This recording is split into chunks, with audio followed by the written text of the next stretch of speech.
Welcome students, তোমরা দেখছো আমার YouTube channel friendship with geography. দেখো, আমরা এর আগের ক্লাসে মাধ্যমিকের যে এবিটি এর টেস্ট পেপার রয়েছে সেই টেস্ট পেপারের ভূগোলের যে এমসিকিউ এসএকিউ কোশ্চেনগুলি রয়েছে সেগুলি আমরা কমপ্লিট করেছি, যেমন 57, 87, 108 এই পেজ নাম্বারগুলি। আজকের ক্লাসে আমরা 130 এই পেজ নাম্বারের মাল্টিপল চয়েস এবং যে শর্ট কোশ্চেনগুলি এসএকিউ কোশ্চেনগুলি রয়েছে সেগুলি আলোচনা করব। দেখো, তোমরা জানবে যে মাল্টিপল চয়েস কোশ্চেনগুলির উত্তর কিন্তু আমাদের ডান দিকে দেওয়া থাকে। তোমরা যদি চাও তাহলে প্রথম দিকের যে অংশটি রয়েছে ভিডিও, আমি যেখানে মাল্টিপল চয়েস কোশ্চেনগুলি আলোচনা করছি সেই অংশটি অবশ্যই স্কিপ করতে পারো, কিন্তু আমি বলবো পরের যে কোশ্চেনগুলি থাকে, অর্থাৎ যেগুলি এসএকিউ কোশ্চেন থাকে, সেই কোশ্চেনগুলি কিন্তু উত্তর ধরে ধরে আলোচনা করে সেইভাবে কিন্তু উত্তর বলা আছে। তোমরা যদি ক্লাসটি দেখো তাহলে কিন্তু তোমাদের সুবিধে হবে, যদি তোমাদের এসএকিউ কোশ্চেন সলভ করতে কোথাও সমস্যা হয়ে থাকে। তবে যাই হোক, সময় নষ্ট না করে আমরা 130 পেজ নাম্বারের যে কোশ্চেনটি রয়েছে আমরা কোশ্চেনটি সলভ করি। আচ্ছা, প্রথমেই আমরা বিভাগ কয়ের যে মাল্টিপল চয়েস কোশ্চেনগুলি রয়েছে এই কোশ্চেনগুলি আমরা একটু খুব দ্রুত সলভ করে নিই। দেখো, বহির্জাত প্রক্রিয়ায় শক্তির মূল উৎস হলো, উত্তর হবে আমাদের সূর্য। সূর্য, নদী, বায়ু, হিমবাহ, এগুলি অপশান রয়েছে। আচ্ছা, নেক্সট দেখো, নদীর গতিবেগ দ্বিগুণ বেড়ে গেলে তার বহন ক্ষমতা কত বাড়ে? তার বহন ক্ষমতা 64 গুণ বেড়ে যায়, এটি উত্তর হবে। নেক্সট, এল নিনোর আবির্ভাব হয় কোথায়? এল নিনো হয় প্রশান্ত মহাসাগরে, কিন্তু এল নিনো হয়। আচ্ছা, নেক্সট কোশ্চেন দেখো, উল্কাপিণ্ড পুড়ে ছাই হয় যে বায়ুমণ্ডলীয় স্তর, সেটি কি? সেটি কিন্তু আমাদের মেসোস্ফিয়ার। আচ্ছা, নেক্সট কোশ্চেন দেখো, পৃথিবী, সূর্য ও চাঁদের এক সরল রেখায় অবস্থান করাকে কি বলে? সিজিগি বলে। আচ্ছা, নেক্সট, সমুদ্র স্রোত সৃষ্টিতে সব থেকে বেশি প্রভাব বিস্তার করে হলো নিয়ত বায়ু। আচ্ছা, এরপরে রয়েছে আমাদের 1.7, একটি জৈবভঙ্গুর বর্জ্য হলো, জৈবভঙ্গুর বর্জ্য হবে আমাদের কাগজ, অপশান গ, উত্তর হবে তাহলে কাগজ। আচ্ছা, নেক্সট কোশ্চেন দেখো, ভারত এবং পাকিস্তানের সীমানা নির্দেশকারী রেখাটি কি? রেখাটি হলো র্যাডক্লিফ লাইন। নেক্সট, ভারতে সর্বাধিক প্রচলিত জলসেচ পদ্ধতি হলো কূপ ও নলকূপ পদ্ধতি। নেক্সট, ভারতে কোন প্রকার অরণ্যের পরিমাণ সর্বাধিক? আমাদের হলো আর্দ্র পর্ণমোচী অরণ্য সর্বাধিক। আচ্ছা, এবার আমরা চলে আসি নেক্সট কোশ্চেনে। আচ্ছা, নেক্সট কোশ্চেন দেখো, 1.11, ভারতে অবস্থিত হিমালয়ের সর্বোচ্চ শৃঙ্গ হলো, উত্তর হবে আমাদের কাঞ্চনজঙ্ঘা। নেক্সট, সোনালী তন্তু বলা হয় যে ফসলকে, সেটি হলো পাট। আচ্ছা, নেক্সট, ভারতে বৃহত্তম পেট্রোরাসায়নিক শিল্প কেন্দ্রটি হলো জামনগর। আচ্ছা, নেক্সট 1.14, মিলিয়ান শিটে অক্ষরেখা ও দ্রাঘিমা রেখার বিস্তার হবে কিন্তু 4 ডিগ্রি ইন্টু 4 ডিগ্রি। আচ্ছা, এরপরে আমাদের রয়েছে শুদ্ধ অশুদ্ধ। দেখো, আমি বলে যাচ্ছি এবং কোনটি সঠিক উত্তর হবে সেটিও কিন্তু আমরা আলোচনা করে যাব। তোমরা একটু ভালো করে মনোযোগ সহকারে দেখো, তাহলে কোশ্চেন ঘুরিয়ে আসলেও কিন্তু তার উত্তর তোমরা খুব ভালোভাবেই করতে পারবে। দেখো, যে কোনো 6টি প্রশ্নের উত্তর দাও। প্রথম কোশ্চেন রয়েছে, বিভিন্ন প্রকার বহির্জাত শক্তি দ্বারা ভূমিভাগের সমতলীকরণ ঘটলে তাকে পর্যায়ন বলা হয়, এটি ঠিক।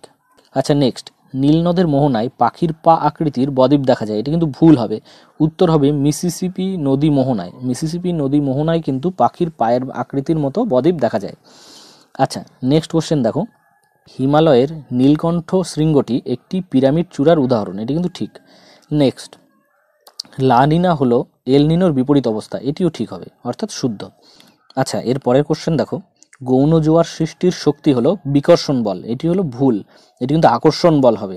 আচ্ছা, নেক্সট, শিবালিক ও হিমাচল হিমালয়ের মাঝে সংকীর্ণ উপত্যকাকে তাল বলে, এটি কিন্তু ভুল, উত্তর কিন্তু হবে দুন। শিবালিক এবং হিমাচল হিমালয়ের মাঝে সংকীর্ণ উপত্যকাকে কিন্তু দুন বলা হয়। আচ্ছা, নেক্সট কোশ্চেন দেখো, উত্তর পশ্চিম ভারতে শীতকালে বৃষ্টির কারণ হলো পশ্চিমী ঝঞ্ঝা, এটি ঠিক। আচ্ছা, এরপরে রয়েছে আমাদের শূন্যস্থান নির্ণয় করো। প্রথম কোশ্চেন রয়েছে আমাদের, ড্যাশ স্তরকে বলা হয় প্রাকৃতিক সৌরপর্দা, উত্তর হবে আমাদের ওজোন স্তরকে। নেক্সট কোশ্চেন দেখো, মরু অঞ্চলে শুষ্ক অগভীর নদীখাতকে কি বলে? ওয়াদি বলে। আচ্ছা, নেক্সট কোশ্চেন দেখো, পৃথিবীর বৃহত্তম সামুদ্রিক মগ্নচড়া হলো গ্র্যান্ড ব্যাংক, উত্তর হবে গ্র্যান্ড ব্যাংক। নেক্সট, জীবাণুর দ্বারা বর্জ্য পদার্থের বিয়োজনকে কি বলে? বলে হলো কম্পোস্টিং। জীবাণু দ্বারা বর্জ্য পদার্থের বিয়োজনকে কম্পোস্টিং বলে। আচ্ছা, নেক্সট কোশ্চেন, ভারতের কফি গবেষণাগার কোথায় অবস্থিত? কফি গবেষণাগার কেন্দ্রটি হলো কর্ণাটকের চিকমাগালুরে অবস্থিত। আর এখানে আমাদের বলেছে গবেষণা কেন্দ্রটির নাম হলো কেন্দ্রীয় কফি গবেষণাগার। আচ্ছা, এটি কিন্তু তৈরি হয়েছিল 1925 সালে এই কেন্দ্রটি। আচ্ছা, এরপরে দেখো, নেক্সট কোশ্চেন রয়েছে, বৃষ্টির জল সংরক্ষণে অগ্রণী রাজ্য কোনটি? উত্তর হবে আমাদের উত্তরপ্রদেশ। নেক্সট কোশ্চেন, ভারতের সর্বাধিক অরণ্যাবৃত রাজ্য হলো আমাদের মধ্যপ্রদেশ। তাহলে এই গেল আমাদের শূন্যস্থান। এবার আমাদের রয়েছে 2-1 কথায় উত্তর দাও। 2-1 কথায় উত্তর দাও এই অংশে প্রথম কোশ্চেন রয়েছে, দেখো কোন তিথিতে জোয়ারের প্রাবল্য সব থেকে বেশি হয়? উত্তর হবে অমাবস্যা এবং পূর্ণিমা তিথিতে।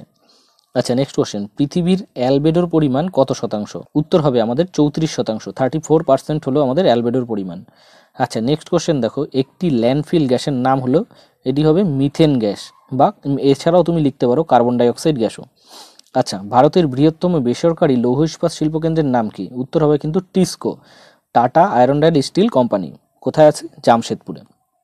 আচ্ছা, নেক্সট কোশ্চেন দেখো, কোন শিল্পকে শিল্পের শিল্প বলা হয়?